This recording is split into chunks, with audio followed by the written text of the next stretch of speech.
சமீபத்திலே பார்த்த மகாராஷ்டிராவில் நடைபெற்ற மிக கொடுமையான ஒரு செயல்.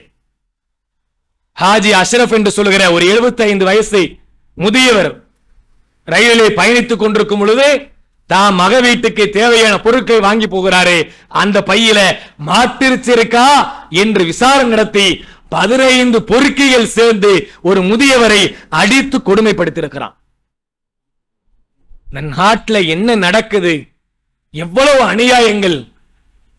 அகலாக்களை ஆரம்பித்து ஜுனைதில் இருந்து அன்சாரில் இருந்து இன்னும் ஏராளமான பேர்களை அடித்தும் கொலை செய்தும் இப்பொழுது கொண்டு வந்து 75 வயசு முதியவரை அடித்திருக்கிறார்கள்.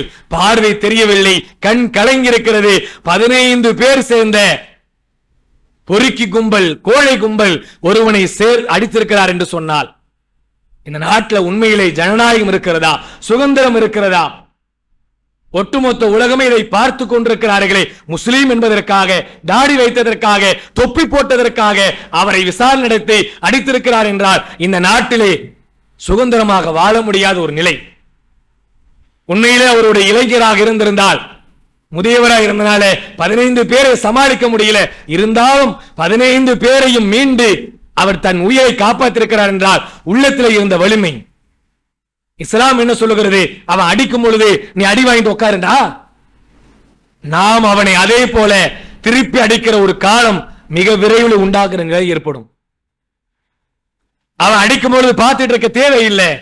என் உயிரை பாதுகாப்பதற்காக அவனுடைய உயிரை எடுத்தாலும் கூட மார்க்கத்திலே குற்றம் இல்லை. என் உயிரை பாதுகாப்பதற்காக நான் அவன் உயிரெடுத்த இந்திய சட்டத்திலும் குற்றம் இல்லை, இஸ்லாமிய சட்டத்திலும் குற்றம் இல்லை. அப்படிப்பட்ட ஒரு துணிச்சலும் தைரியமும் உள்ளத்தில் ஏற்பட வேண்டும். வலா தஹினு வலா தஹஸனு வ அன்துமுல் ஆலவுன இன் குன்தும் மூமினீன். நீங்கள் எதற்கும் அஞ்சாதீர்கள், எதற்கும் கவலைப்படாதீர்கள். நீங்கள் மூமின்களாக இருந்தால் அல்லாஹ் உங்களுக்கு தான் வெற்றியை தருகிறான். உறுதியோடு அவர்கள் எதிர்கொள்கிற துணிச்சல் நம்மிடத்தில் வரணும். ஏன் தமிழ்நாட்டில் யாரும் ஒன்னும் செய்ய முடியல அவ்வளவு சீக்கிரம்? எல்லாரும் விழிப்புணர்வோடு இருக்கிறோம். வடநாடு அந்த விழிப்புணர்வு இல்லாமல் இருக்கிறது. அப்படிப்பட்ட துணிச்சலையும் தைரியத்தையும் அல்லாஹ் ரப்பல் ஆலமீன் அவர்களுக்கும் தரணும்.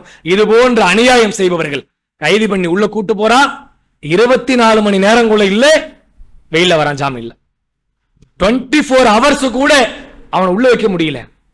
எவ்வளவு பாருங்க, மகாராஷ்டிரால எவ்வளவு பெரிய பிஜேபியினுடைய அரசாங்கம் துணையோடு அவர்களுக்கு இருந்திருந்தால் 24 மணி நேரம் கூட இல்லாமல் அவன் வெளியே வர முடியும் என்று சொன்னால் இதை நாம் சிந்தித்து பார்க்க வேண்டும். இவர்கள் மாட்டுக்கு பாதுகாப்பு கொடுக்கிறார்களே தவிர மனிதர்களுக்கு பாதுகாப்பு கொடுக்கவே இல்லை, மனிதர்களை பாதுகாக்கவே இல்லை.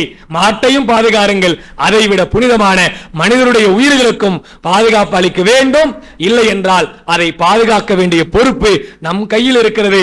அப்படிப்பட்ட துணிச்சலும் தைரியத்தையும் இறைவன் நமக்கு வழங்க வேண்டும் என்ற பிரார்த்தனையோடு நிறைவு செய்கிறேன். வாஹிர் தாவான் அல்ஹம்துலில்லாஹி ரப்பில் ஆலமீன்.